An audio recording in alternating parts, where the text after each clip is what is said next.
Amb el pont de Sant Joan, els càmpings de Cerdanya han donat el tret de sortida a la temporada d'estiu. Tot i que són establiments que estan oberts tot l'any, la majoria noten un important increment de clients durant el període estival. Aquests 3 dies de festa, doncs, han servit perquè molts d'ells registressin unes ocupacions molt altes i calculen que des d'ara i fins a principis de setembre ja mantindran un volum important de clientela. Els responsables dels càmpings confien que la temporada d'estiu s'allargui el màxim possible. Hem intentat allargar-ho al màxim perquè la muntanya en si, lògicament s'acaba la temporada abans que la platja, perquè comença a fer fred, comencen les tronades clàssiques del mes d'agost i fa que la gent s'espanti i marxi.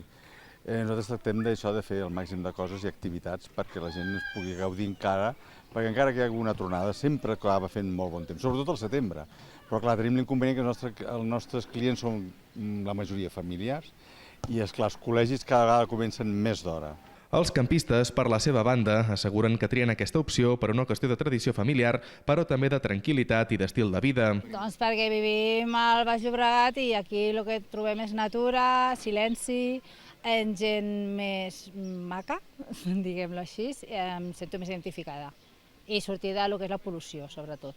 És la natura, també la convivència amb els altres campistes, és molt més oberta, no estem tancats a les habitacions i fem activitats nosaltres sols, sinó que acabes coneixent els veïns, compartint experiències, és molt enriquidor.